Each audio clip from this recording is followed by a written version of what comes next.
चलिए शुरू करते हैं आज का लेक्चर। एक बार मैं सॉल्यूशन में से बता देता हूँ कि जब हमने सॉल्यूशन चैप्टर कर रहे हैं, कुछ बच्चों ने शायद ये कर नहीं रखा, तो कोई बात नहीं, मैं उनको दोबारा से बता दूंगा। आप बिल्कुल घबराइए नहीं, आप लोग आज वाली क्लास देखिए, करंट क्लास देखिए। जब हमने सॉल्यूशन चैप्टर बताया तो हमने कहा आपको तीन तरह के सॉल्यूशंस को आपको डील करना है डिस्क्रिप्टिवली, बहुत डिटेल में, जिसमें पहला इतना इंपॉर्टेंट नहीं है। पहला कौन सा था? सॉलिड लिक्विड सॉल्यूशन, ये इतना इंपॉर्टेंट नहीं था। दूसरा जो था वो बहुत इंपॉर्टेंट था, गैस लिक्विड सॉल्यूशन। इसमें एक लॉ था, वो लॉ कौन सा था? Henry's law. और उसका फार्मूलेशन क्या था? P A is equals to K H into chi A. और तीसरा क्या है? Liquid liquid type solution, liquid liquid type solution. तो ये जो लिक्विड लिक्विड टाइप सोल्यूशन है, ये है सबसे ज्यादा इंपॉर्टेंट। मतलब सॉल्यूशन इन लिक्विड थोड़ा सा इंपॉर्टेंट है, गैस इन लिक्विड भी थोड़ा इंपॉर्टेंट है, जिसमें ये आज हम इसके न्यूमेरिकल्स वगैरह में डील करने की कोशिश करेंगे। बट जो सबसे इंपॉर्टेंट है वो है लिक्विड लिक्विड टाइप सोल्यूशन। इसमें राउल्ट्स लॉ है, इसमें राउल्ट्स लॉ है। और राउल्ट साहब ने क्या कहा था? राउल्ट साहब ने कहा था कि P A is equals to P not A into में काई, ये चीज। इसके भी न्यूमेरिकल्स हम लोग करेंगे, ठीक है। पर एक बार मैं चाहूंगा पूरा liquid in liquid type solution दोबारा बताया जाए, ये वाला एक बार पूरा, एक बार दोबारा, एक बार रिव्यू किया जाए, क्योंकि ये डबल स्टार टॉपिक है, सबसे इंपॉर्टेंट टॉपिक है। तो मैं आज लिक्विड इन लिक्विड सॉल्यूशन को लेकर एक बार दोबारा से आप लोगों को समझाऊंगा पूरा। आप पूरा अच्छी तरह से एक बार इसको समझेंगे। बहुत, जिसने कर रखा है वो बहुत अच्छी तरह से समझेगा, जिसने नहीं कर रखा वो तो और ज्यादा अच्छी तरह से समझेगा। तो आप एक बार ध्यान से liquid in liquid type solution को समझ आइए, क्योंकि ये है एक डबल स्टार टॉपिक, बहुत ही इंपॉर्टेंट।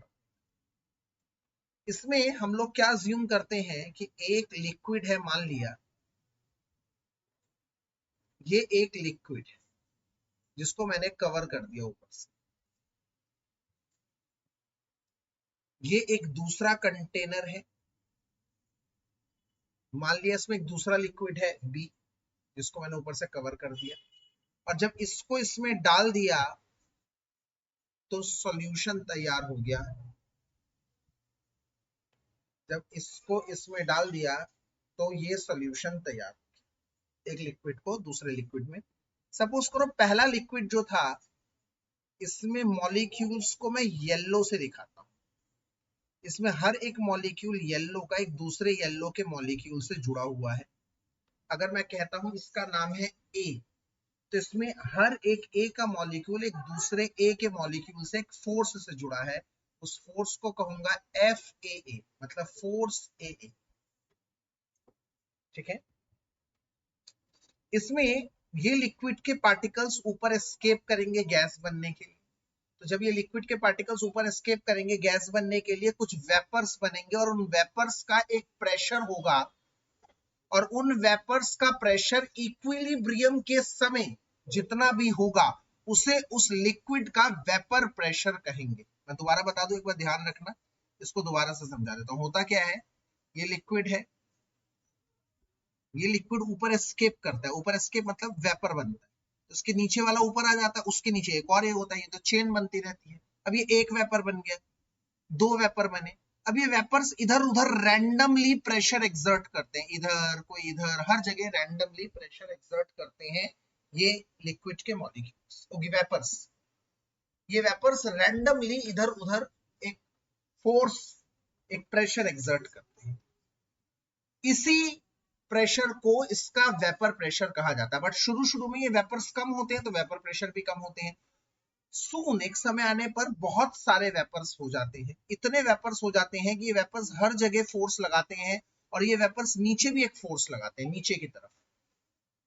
तो एक समय आने पर इतने वेपर्स हो जाते हैं कि नीचे नीचे का लिक्विड वेपर बनना चाहता है और ऊपर का वेपर लिक्विड बनना चाहता है, दोनों इक्वलाइजर में आ जाते हैं। इसका मतलब उस समय दोनों फोर्स बराबर हो जाते हैं और कोई नया वेपर नहीं बनता, जितने वेपर्स हैं उतने ही रहते हैं।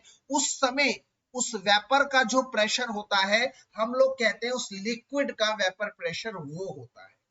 हर लिक्विड का वेपर प्रेशर कांस्टेंट होता है, फिक्स होता है। तो मैंने मान लिया इस लिक्विड का वेपर प्रेशर है P नॉट A। इसी तरह से एक दूसरा लिक्विड है, मैंने मान लिया वो इधर है, उसमें हर एक मॉलिक्यूल दूसरे मॉलिक्यूल से जुड़ा हुआ है, B मान लिया मैंने इसे। जो इधर फोर्स है वो है BB फोर्स। इधर भी B के मॉलिक्यूल्स कुछ एस्केप करेंगे और एक समय आने पर B का वेपर्स उसके लिक्विड के साथ इक्विलिब्रियम में हो जाएगा। और आप जानते हैं जिस समय किसी के वेपर्स इक्विलिब्रियम में आ जाते हैं उस टाइम का प्रेशर वेपर प्रेशर कहलाता है, और इसे P नॉट B से दिखाते हैं। तो P नॉट A का मतलब है vapour pressure of pure A, P not B का मतलब है vapour pressure of pure B। ठीक है, P नॉट A का मतलब vapour pressure of pure A, P not B का मतलब है vapour pressure of pure B। ये आप लोग ध्यान कर लेंगे, प्योर A प्योर B। ठीक है, गुड। ये फिक्स होता है, कांस्टेंट वैल्यू, मतलब ए का जो वेपर प्रेशर है वो हमेशा फिक्स होगा। जैसे पानी, वाटर, वाटर का vapour pressure 23.8 millimetre of Hg होता है, जो फिक्स है हमेशा, क्योंकि हमेशा वाटर के फिक्स ही वेपर्स वेपर बनेंगे, फिक्स ही वेपर्स होंगे और वो फिक्स वेपर्स का एक फिक्स्ड वेपर प्रेशर होगा। इसी तरह से कोई भी आप लिक्विड लेते हैं तो उनका वेपर प्रेशर फिक्स होता है, वो चेंज नहीं होता। तो जैसे A है तो उसका वेपर प्रेशर फिक्स होगा, ये कांस्टेंट वैल्यू है P नॉट A। ऐसे ही B का एक वेपर प्रेशर होगा, फिक्स होगा, वो होगा P नॉट। ये फिक्स वेपर प्रेशर, इसमें कोई बदलाव नहीं आता। अब जब मैंने A को B में डाल दिया तो कहानी में ट्विस्ट होता है। अब यहां पर हर एक A एक B से जुड़ा होगा इस तरह से, ध्यान से, किस तरह से, ध्यान से देखिए जरा। हर एक येलो वाला एक ब्लू से जुड़ा है, हर एक ब्लू वाला एक येलो से जुड़ा है, इस तरह से। अब यहां पर कुछ येलो भी एस्केप करेंगे, मतलब येलो के भी वेपर्स होंगे, और ब्लू भी एस्केप करेंगे, ब्लू के भी वेपर्स होंगे, बिल्कुल। परंतु यहां पर ब्लू के जितने वेपर्स होंगे और यहां के ब्लू के वेपर्स, ये दोनों डिफरेंट होंगे। क्यों? क्योंकि यहां पर सरफेस पर सिर्फ ब्लू ही ब्लू था, यहां पर सरफेस पर बी के साथ, मतलब ब्लू के साथ येलो भी है, मतलब ए भी है। तो अब पूरा का पूरा, जैसे पहले क्या था, सबके सब प्योर बी में क्या थे, सारे के सारे बी थे, तो हर जगह से बी का पार्टिसिपेशन हो रहा है, स्केपिंग हो रही है। बट इधर हर जगह बी नहीं है, कुछ कुछ जगह ए भी है। इसका मतलब ए का भी वहां से ए का पार्टिसिपेशन होगा, बी का नहीं होगा। इसका मतलब यहां पर कितने बी के वेपर्स बनेंगे और कितने ए के वेपर्स बनेंगे, वो डिपेंड करता है यहां पर कितने ए के मॉलिक्यूल्स हैं और कितने बी के मॉलिक्यूल। इसका मतलब सरफेस पर जितने ज्यादा येलो होंगे उतना ज्यादा येलो का स्केप होगा, उतने ज्यादा येलो के वेपर्स होंगे, मतलब ए के वेपर्स होंगे। अगर कम है, मान लो ए के मोल्स कम है, ए का मोल फ्रैक्शन कम है, बी के अंदर मोल फ्रैक्शन मतलब ए की हिस्सेदारी कम है, ए के मोल्स कम है सरफेस पर, तो ए के वेपर्स भी कम बनेंगे।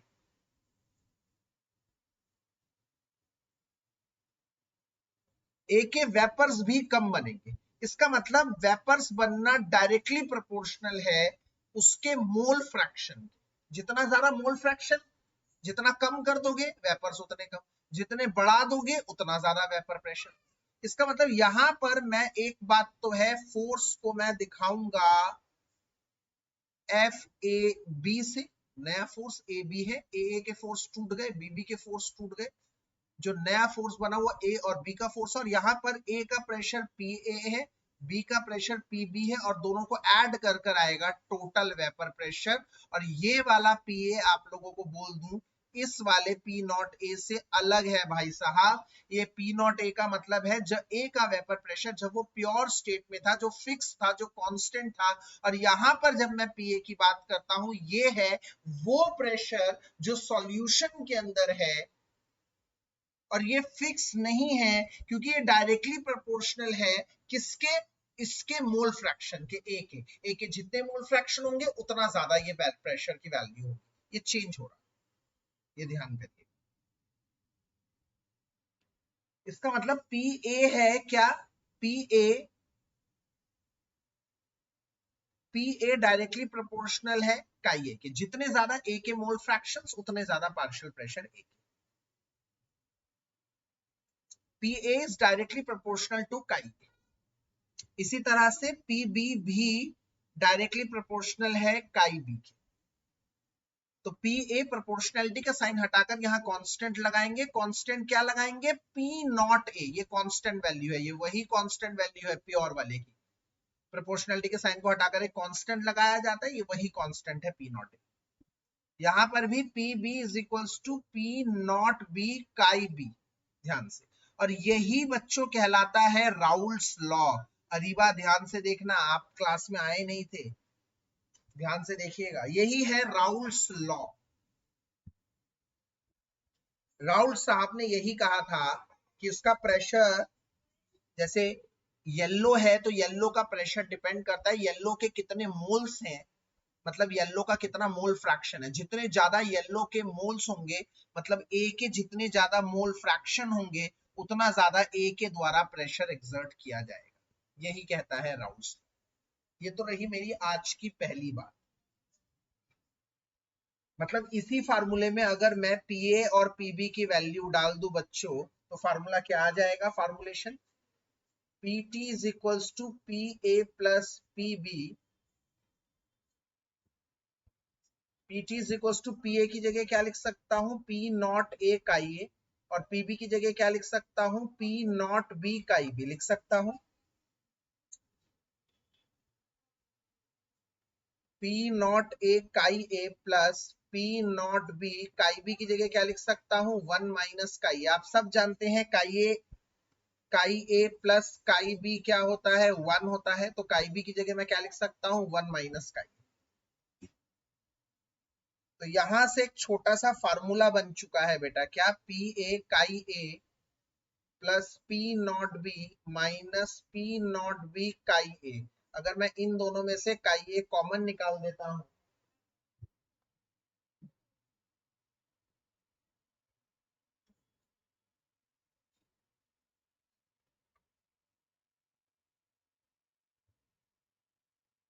ये फार्मूला आप लोगों का डिराइव, ये एक फार्मूला बन गया है आप लोगों का, राउल्ट्स लॉ से आया है, जो बहुत अत्यधिक इंपॉर्टेंट है। इसके ऊपर डायरेक्ट क्वेश्चन पूछे जाएंगे। कैसे क्वेश्चन पूछे जाएंगे, आइए आप लोगों की एक एनसीईआरटी का क्वेश्चन अभी बता दिया, आपके एक एनसीईआरटी का क्वेश्चन अभी बता।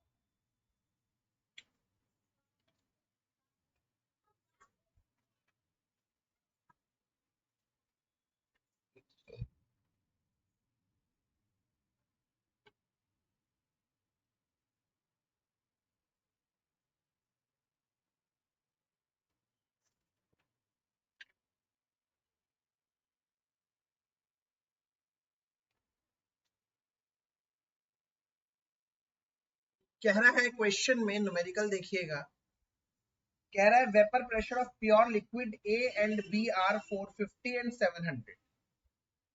Vapour pressure of pure liquid A and B are 450 and 700 millimetre of Hg respectively. Respectively मतलब पहले वाले ए का, दूसरा वाला बी का, एट 350 केल्विन। इसका कुछ लेना देना नहीं है, टेम्परेचर तुम्हें कंफ्यूज करने के लिए दिया गया है, एक डमी वैल्यू है जिसका कोई इस्तेमाल नहीं है। कह रहा find the composition, find the composition. बेटा ये कॉम्पोजिशन एक नया शब्द है एनसीईआरटी का। कॉम्पोजिशन शब्द का मतलब याद कर लीजिएगा, मोल फ्रैक्शन है, पूछ रहा है मोल फ्रैक्शन। जब भी वो कॉम्पोजिशन पूछे, इसका मतलब पूछ रहा है किसकी कितनी हिस्सेदारी है, मोल फ्रैक्शन क्या है। Find the composition if the total vapour pressure is 600। Find the composition if the total vapor pressure is 600। और फिर एक दाव मार रहा है अलग से, also find the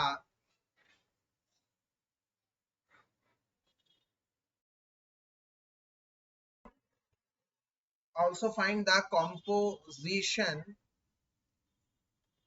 in vapor phase। तो ध्यान से देखिएगा, जैसे कि मैंने कहा था आज की क्लास बेसिकली न्यूमेरिकल के ऊपर होने वाली। सो क्या करेंगे अपन यहाँ पर, सबसे पहले क्वेश्चन को पढ़कर समझने की कोशिश करते हैं। ये सबसे आसान क्वेश्चन है, मतलब अगर सारे आसान क्वेश्चनों को एक तरफ चुन लूंगा और उसमें से सबसे आसान चुनना होगा तो ये कह रहा है vapour pressure of pure liquid. Pure का मतलब है पी नॉट ए, तो इसका मतलब जो 450 दे रखा है जनाब, ये तो पी नॉट ए दे रखा है।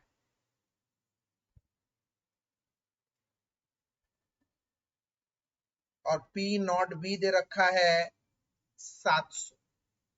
तो ये हो गए हमारे पी नॉट ए और पी नॉट बी। ये हो गया ए और ये हो गया बी। पहली बात यहां तक समझ में आया। फाइंड द कॉम्पोजिशन मतलब मोल फ्रैक्शन पूछ रहा है। टोटल वेपर प्रेशर दे रखा है 600, मतलब पीटी दे रखा है 600। तो आपको सबसे पहले फार्मूला लगाना है, PT is equals to P A plus P B. आप अगर डायरेक्ट ये फार्मूला लर्न रख सकते हैं, काई A P not be, P not a minus P not be plus P not be, तो बहुत अच्छी बात है। मान लो आप नहीं रख सकते याद, आप भूल गए, कोई बात नहीं है, आप इधर लिख दीजिए P T is equals to, ये तो याद है ना राउल्ट्स लॉ क्या कहता है, P A is equals to P not A chi A, और पी बी क्या कहता है, पी नॉट बी काई। तो पी टी कितना दे रखा है 600, पी नॉट ए कितना दे रखा है 450 काई A, plus P not be कितना दे रखा है 700 काई बी, और काई बी को मैं इधर तुरंत लिख दूंगा 1 माइनस काई। इधर से वही चीज आ जाएगी, आपको डायरेक्ट लर्न करने की जरूरत नहीं है।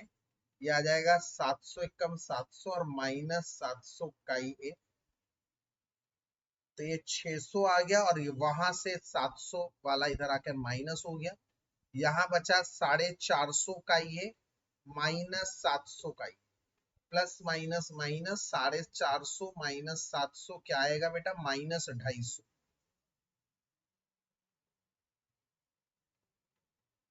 तो इसका मतलब minus 100 is equals to minus 250 chi A. Minus से माइनस कैंसिल हो जाएगा,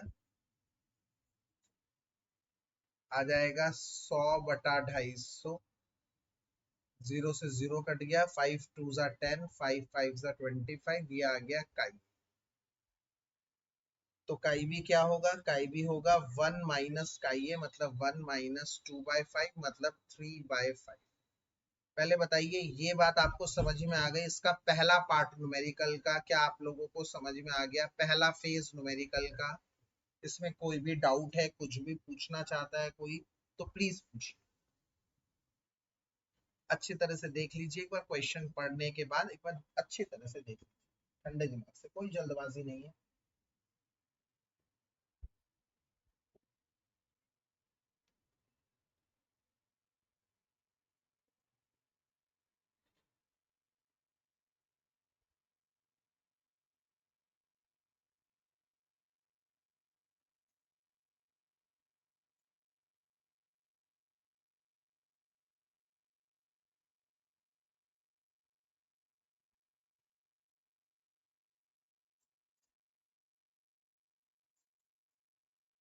ठीक है, गुड, मतलब कोई डाउट नहीं है, मैं मान के चल रहा हूँ। अब मैं इस न्यूमेरिकल के इस पेज पे आता हूँ। ऑल्सो फाइंड द कॉम्पोजिशन, मतलब मोल फ्रैक्शन निकालना है, बट निकालना है जनाब आपको वेपर फेज में। ये है कहानी में ट्विस्ट, आपको वेपर फेज में निकालना है। वेपर फेज में मतलब जब दोनों लिक्विड गैस बन जाएगी, जब दोनों गैस होंगी तब। तो तब आपको 11th क्लास में जाना पड़ेगा। 11th क्लास में एक लॉ है, क्या, इन वेपर फेज, अलग पेज पे लिख रहा हूं यहां पर, इन vapour phase use Dalton's partial pressure law class 11। आप कहोगे सर मैंने तो ऐसा कुछ पढ़ ही नहीं रखा 11th क्लास। वो आपका दोष नहीं है, क्योंकि ये चैप्टर 5 में था। चैप्टर 5 स्टेट्स ऑफ मैटर एक चैप्टर हुआ करता था, वो आप लोगों का कट गया था जब आप लोग 11th में थे। वो 11th में थे। तो यहाँ पर आपको कुछ नहीं करना, बस उसका रिजल्ट याद कर लेना है। क्या है उसका रिजल्ट? डाल्टन्स पार्शियल प्रेशर का रिजल्ट क्या है? P A is equals to chi A dash into में पी टी। ये है इसका result. P A is equals to chi A dash into P T. अच्छा, पी ए क्या है बेटा जी? पी ए क्या है? पी ए है partial vapour pressure of A in solution. A का वेपर प्रेशर सॉल्यूशन। काई ए क्या है? काई ए डैश का मतलब है मोल fraction of A in vapour phase. Vapour phase में उसका कितना मोल फ्रैक्शन है। और पीटी का मतलब है टोटल वेपर प्रेशर। कोई बड़ी बात नहीं है।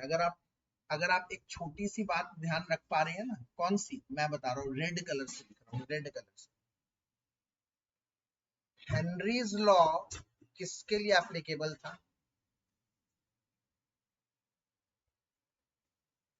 हेनरीज लॉ किसके लिए था बेटा? गैस इन लिक्विड के लिए। क्या था लॉ बताइए जरा?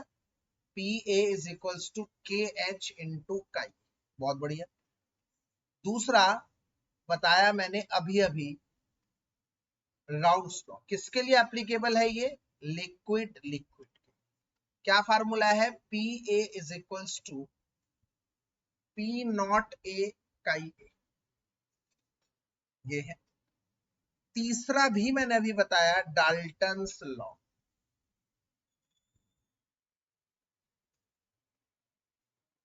क्या कब है ये? किसके लिए एग्जिस्ट करेगा? गैस गैस के।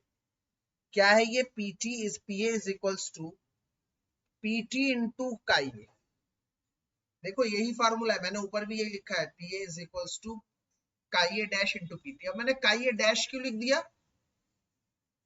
मतलब अलग बताने के लिए, ये काई अलग है, ये काई अलग है। ये काई का मतलब है लिक्विड का, और ये काई डैश बना दिया, इसका मतलब ये है गैस का। और अदरवाइज तीनों चीजें सेम है। देखो ध्यान से, तीनों चीजें सेम है, बस अंतर है तो तीनों के कांस्टेंट्स का अंतर है, तो तीनों के कांस्टेंट्स का अंतर है, बस और कुछ नहीं। यहाँ पर हेनरीज कांस्टेंट है, यहाँ पर अकेले का सॉल्वेंट का कांस्टेंट, और यहाँ पे टोटल प्रेशर। बस ये अंतर। बस तो हम यहाँ पर इन वेपर फेस लिखने के बाद सीधे डाल्टन्स लॉ लगा देंगे। Use Dalton's law. क्या कहता है Dalton's law? P A is equals to P T into chi A, पर काई ए डैश है, याद रखिएगा। काई ए डैश का मतलब है मोल फ्रैक्शन इन वेपर फेस। ठीक है। अब पीए कितना है, कौन मुझे बताएगा? पीए कौन है? हाँ भाई, इस न्यूमेरिकल में पीए कितना है, जल्दी बताओ। नहीं पता, नहीं पता, नहीं पता। तो पीए की जगह पी नॉट इंटू काई ए लिख सकता हूं। ध्यान रखना, ये काई ए और ये काई ए अलग अलग है बाबूजी। ये काई ए का मतलब है मोल फ्रैक्शन इन लिक्विड, और इसका मतलब है मोल फ्रैक्शन इन वेपर। वो डैश है। अब क्या है? वैल्यू पुट कर देनी है। पी नॉट ए कितना है? 450। यस। काई कितना है? काई है 2/5। ये है पी नॉट ए और वो है काई ए इंटू 2 नॉट। टोटल प्रेशर कितना दे रखा है? 600 दे रखा है, देखो इधर, into chi A dash 180 upon में 600, मतलब 1/3 आ गया काई ए डैश। नहीं,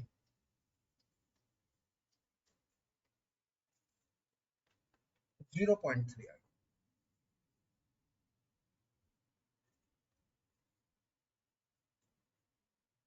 तो काई बी डैश कैसे निकलेगा, 1 माइनस काई ए, मतलब 0.7।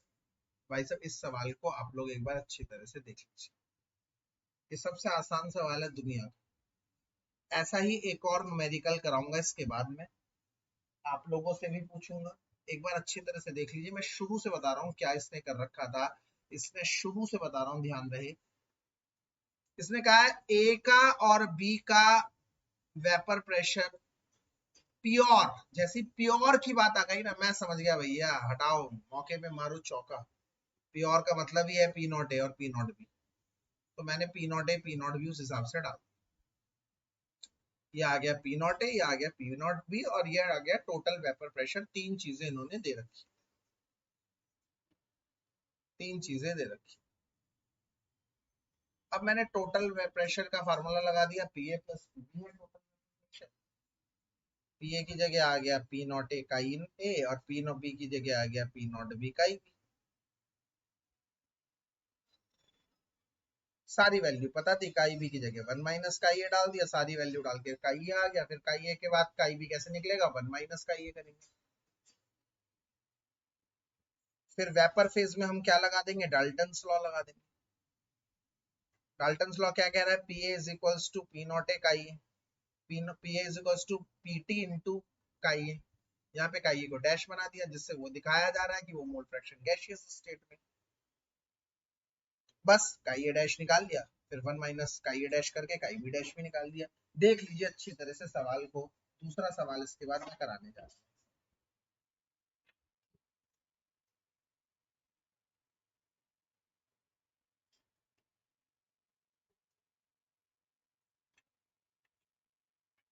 ठीक है, चल अगले क्वेश्चन पे चलते हैं।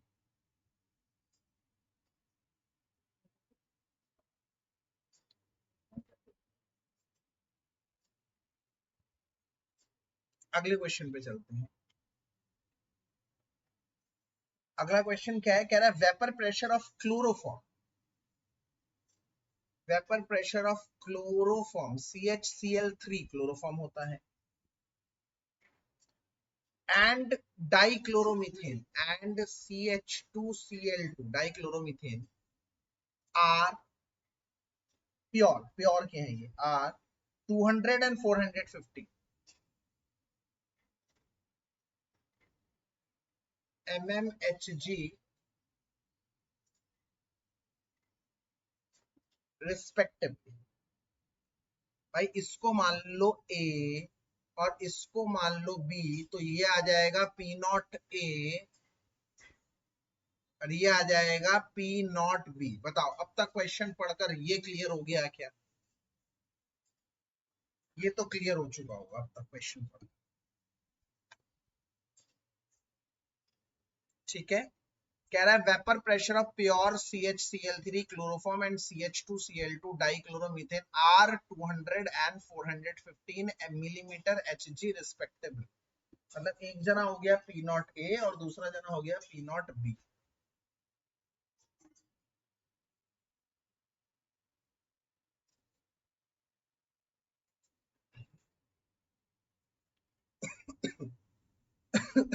ठीक है, इसके बाद क्या कह रहा है, कह रहा है calculate the vapour pressure,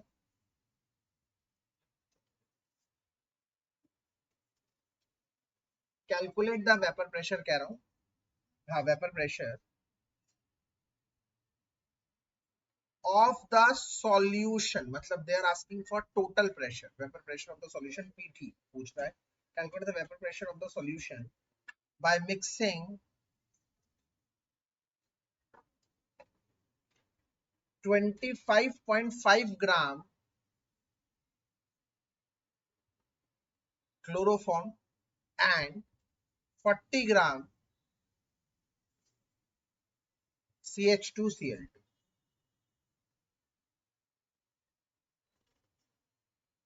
also calculate, फिर वही जुमला छोड़ रहा है, also calculate the mole fraction in vapour phase. मतलब आखिर में वही दोबारा हमें करना है। एक बार अच्छे तरह से क्वेश्चन पढ़ लो बाबू। क्या क्या लिखा है ये बता देता हूं। पी नॉट ए लिखा है 200, पी नॉट बी लिखा है 415, पूछ रहा है पीटी, पीटी आएगा पीए प्लस पीबी करके। पीए कैसे आएगा, P not A chi A plus P not B chi B. ये हमने इक्वेशन नंबर 1 डाल दी। क्यों? क्योंकि इसके आगे हम सॉल्व नहीं कर पाएंगे, क्योंकि पीटी हमें पता नहीं है, निकालना है। पी नॉट ए पता है, पी नॉट बी पता है, इसका मतलब हमें काई ए चाहिए बेटा। काई ए या काई बी दोनों में से कोई चाहिए, तभी ये इक्वेशन सॉल्व हो पाएगी। तो हमने इसको इक्वेशन डाल दिया और अब हम काई ए काई बी निकालेंगे।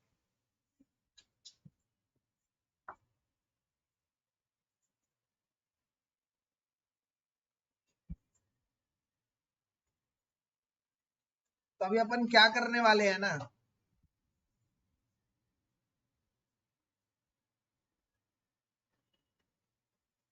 काई ए काई बी निकालने वाले हैं। काई ए का फार्मूला क्या होता है, एन ए अपॉन में N A plus N B.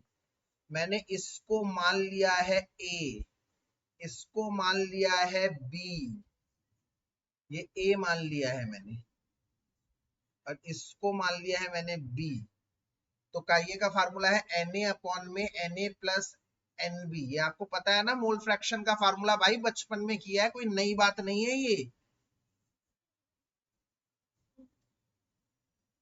ये हम पहले कर चुके हैं। It's not a new thing for us.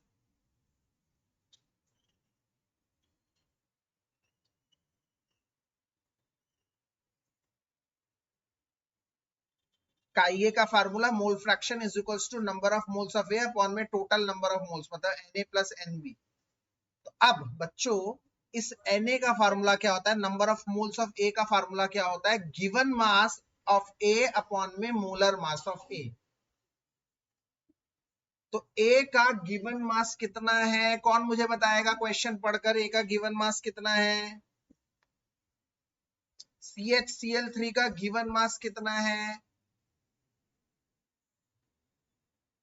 Yes 25.5, yes. तो ये आएगा 25.5 डिवाइडेड बाय उसका मोलर मास।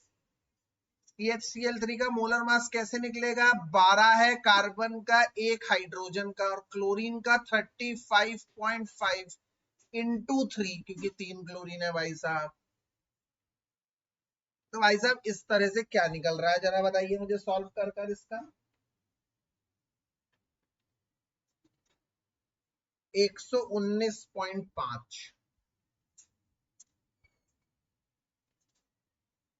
अगर मैं इसकी बात करता हूं, मतलब डिवाइडेड बाय 119.5, फिर Na की जगह रखेंगे 25.5 अपॉन में 119.5, और Nb, Nb का फार्मूला क्या है, given mass of B upon में molar mass of B. Given mass कितना है लाला जी, 40। मोलार मास कितना है, कार्बन 12, हाइड्रोजन 2, क्लोरीन 35.5 होता है एक का, 2 से कर दिया, सॉल्व करके आ जाएगा 84।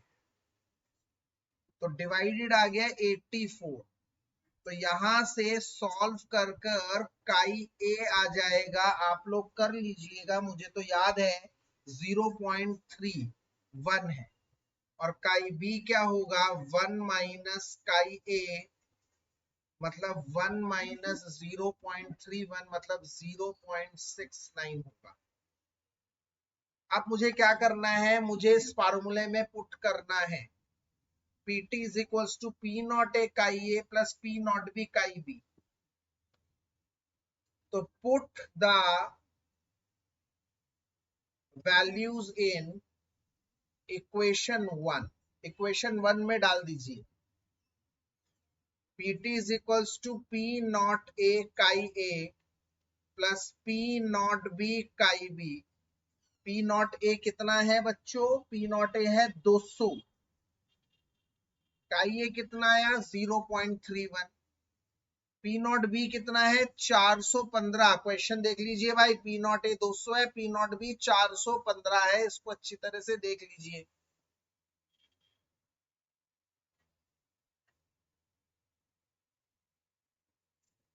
इनटू में काई भी कितना निकला है 0.69। अगर कोई कहता है सर वैसे ना करके क्या 1 माइनस 0.31 कर दूं, बात तो एक ही है यार, मेहनत ऐसे करो या वैसे करो। कोई कहता है सर 0.69 से मल्टीप्लाई करने में टाइम बर्बाद लगेगा, तो इतनी मैथमेटिक्स लगा रहा है भाई, बहुत अच्छी है भाई साहब, तुम लगाओ अपने हिसाब से मैथमेटिक्स। तो कुछ भी करो,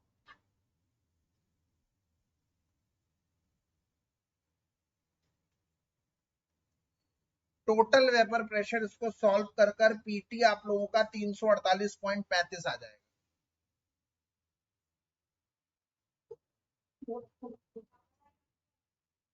ये आ जाएगा 348.35।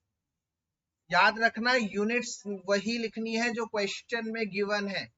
If it is given in millimeter of Hg, you have to express it in millimeter of Hg. इतना करने के बाद क्वेश्चन खत्म नहीं हुआ बच्चों, क्योंकि आखिर में वही दाव दोबारा खेल रहा है, मोल फ्रैक्शन पूछ रहा है वेपर फेज में। वेपर फेज में कौन मुझे बताएगा, वेपर फेज में कौन सा लॉ लगता है, अभी अभी बताया था मैंने। Yes yes, for vapour phase Dalton partial pressure law. क्या है डाल्टन पार्शियल प्रेशर लॉ, ये भी बता दो भाई। पीए किसके बराबर होगा, बस हो गई।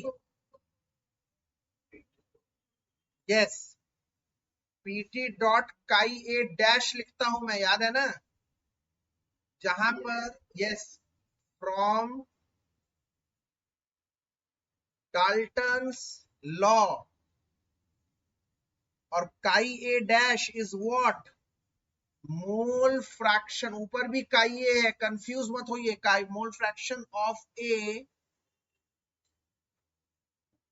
इन vapour phase. This chi A is mole fraction of A in liquid phase. अलग अलग बातें कर रहे हैं यहां पर, दो अलग अलग बातें हो रही हैं। तो पीए इज व्हाट, पीए क्या है, पीए है पी नॉट, यहां पे तो पीए निकल जाएगा आसानी से, पी नॉट इंटू का ही टोटल भी निकाल चुके हैं हम लोग, काई A dash.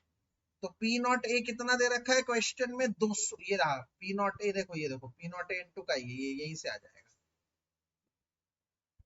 200 into 0.31 is equal to total pressure कितना निकला है 348.35 इंटू में काई ए डैश। तो 200 इंटू 0.31 अपॉन में 348.35 is equals to chi A dash आया। तो बताओ मुझे कौन बताएगा सॉल्व कर कर क्या आ रहा है।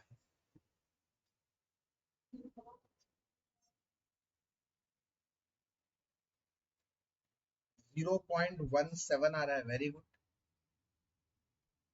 और कोई, मुझे ध्यान नहीं है, कंफर्म करिए जरा।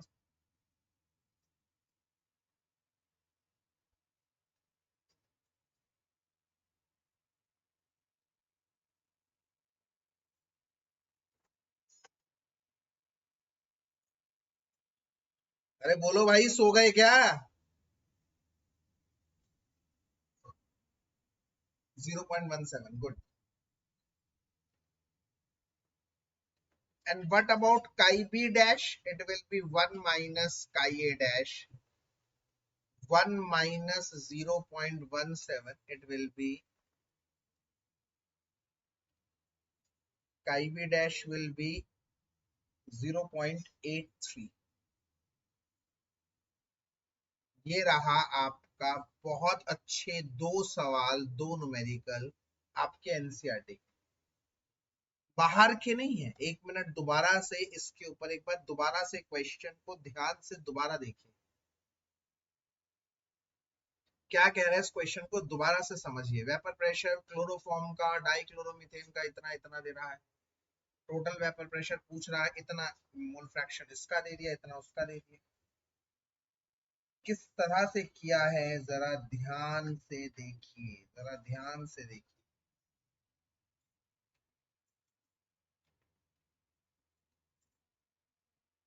और कुछ भी नहीं आए तो फिर पूछिए। ऐसा सेम क्वेश्चन अब मैं दूंगा आपको और आप मुझे करके दिखाएं।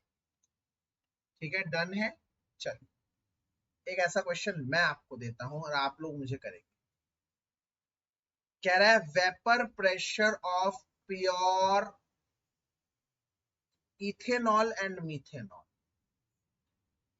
इथेनॉल सहूलियत के लिए फार्मूला दे रहा हूं, C2OH5 and methanol CH3OH are 44.5 and 88.7,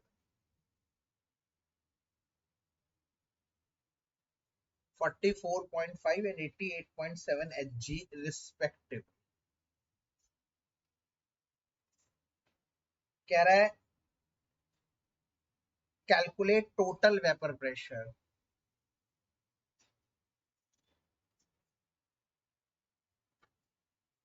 on mixing 60 gram ethanol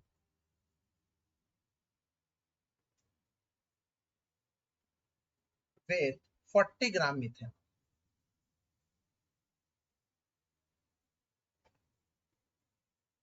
Also calculate mole fraction in vapor phase। भाई देखो, सबको सब अपनी ईमानदारी का परिचय देंगे, सब ईमानदारी से क्वेश्चन करेंगे।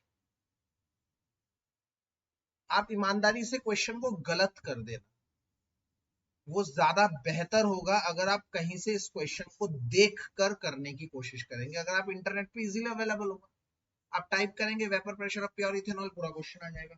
आप उसको देख के टीप के लिख कर मुझे व्हाट्सएप कर दीजिए, उससे ज्यादा फायदे का सौदा होगा। आप अपने आप कोशिश करिए, आंसर गलत आ गया कोई बात, सीखेंगे तो कम से कम, ईमानदार तो रहेंगे। मैं इस क्वेश्चन को करने के लिए 7 मिनट दूंगा, क्योंकि पहली बार क्वेश्चन को करने से 7 से 8 मिनट आसानी से लगता है बच्चे को करने में। कैलकुलेशन थोड़ी सी टेढ़ी है, इसीलिए मेरी घड़ी में 10-10 हुए हैं। मैं आप लोगों को 10-18 तक का समय दूंगा, आप लोग मुझे 10-18 तक इस क्वेश्चन को कर कर मुझे पर्सनल व्हाट्सएप कर देंगे। ठीक है, आप इस क्वेश्चन को कॉपी कर लीजिए। ये क्वेश्चन सेम है, मैं आपको हिंट दे दूंगा जरूर। ये मान लेता हूं मैं, इसको ए मान लेता हूं, ये ए है, तो P नॉट ए हो गया मेरा 44.5, और यहीं से काइए भी निकाल लूंगा हाथों हाथ, Na अपॉन में Na प्लस Nb कर कर। Na कैसे निकलेगा, given mass of A upon में molar mass of A. Given mass कितना है इथेनॉल का, 60 gram, divided by molar mass ethanol का कैसे आएगा भाई साहब, इथेनॉल है C2H5OH, मतलब 2 कार्बन है, 2 12 हो गए, 6 हाइड्रोजन है, 5 और 1 6, और 1 ऑक्सीजन है 16, 46 आएगा। आप लोग करके देख लीजिए, नहीं हाँ 46 क्या है।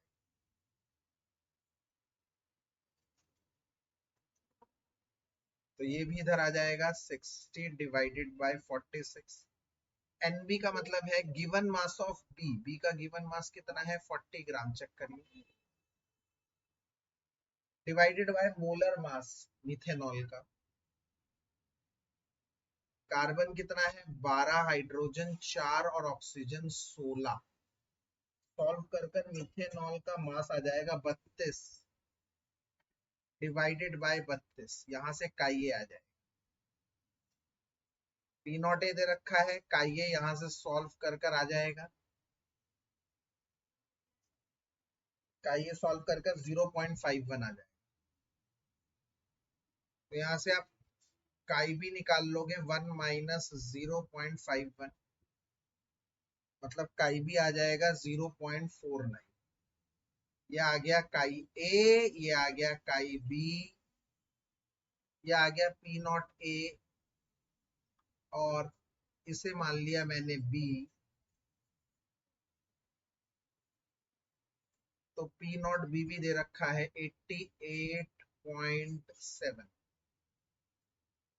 अब तो मेरे ख्याल से यार बच्चा बच्चा निकाल लेगा, अब तो यार इतनी तो कर ही दो। नहीं, क्या ही रह गया सवाल में, वैल्यू पुट करना ही तो है, इतना तो कर ही दो कम से कम।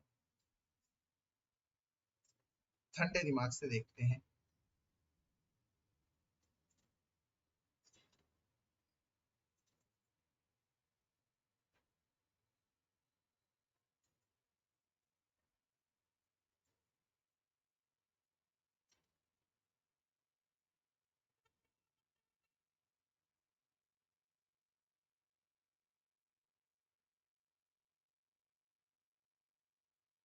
क्या है total vapour pressure? P A plus P B. P A कितना है? P not A chi A plus P not B chi B. P not A 44.5 कितना आ रहा है? Very good try Isha. और कोई बच्चा? प्लस पी नॉट 66 आ रहा है, very good. P not be कितना आ रहा है? 88.7 इंटू काई बी कितना है? 0.49। इस तरह से टोटल प्रेशर 66 आया, बिल्कुल सही जवाब। 66 आ रहा है, वेरी गुड, वेरी गुड। अभी भी काम हुआ नहीं है सारा, ये तो टोटल वेपर प्रेशर आ चुका है। अब vapour pressure in vapour phase पूछ रहा है, तो वेपर फेज के लिए क्या करेंगे? In vapour phase P A is equals to P T into chi A dash. तो पी ए की जगह P not A chi A is equals to P T into chi A dash. P A into में chi A अगर आप करेंगे, मतलब P not a कितना दे रखा है भाई साहब? 0। अच्छा, देखते हैं पी नॉट ए कितना है, किसी और बच्चे का आया क्या? पी नॉट ए 44.5 इंटू में 0.5 बना, टोटल वेपर प्रेशर 66 इंटू में काई डैश, इंटू में 0.51 अपॉन में 66 इंटू में काई ए डैश। इसको सॉल्व कर कर क्या आ रहा है? 0. Very good. ये बॉय, कोई भी लड़का ना कर नहीं रहा, मैंने एक भी लड़के की आवाज नहीं सुनी है, सब सुस्ती काट रहे हैं। कार्तिकेय, पीयूष, शिवम, सुमित, प्रणव, सब सुस्ती काट रहे हैं भाई।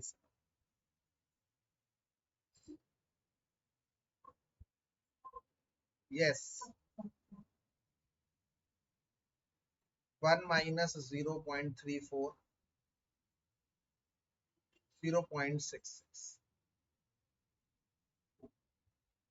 बताइए भाई, कोई डाउट कुछ पूछना है आज के लेक्चर का? कुछ भी आप लोगों को लग रहा है? बहुत अच्छे अच्छे न्यूमेरिकल्स करे हम लोगों ने आज। तो आज की क्लास को हम यहीं पे रेस्ट पे करते हैं। और मैंने कहा था कि न्यूमेरिकल्स की मैं क्लास लूंगा, न्यूमेरिकल्स मैंने पूरा करवा दिया है आप लोगों को। आशा करता हूँ ये बहुत अच्छी तरह से आप लोग देखेंगे इसको। That's it for today everyone, God bless, take care, bye.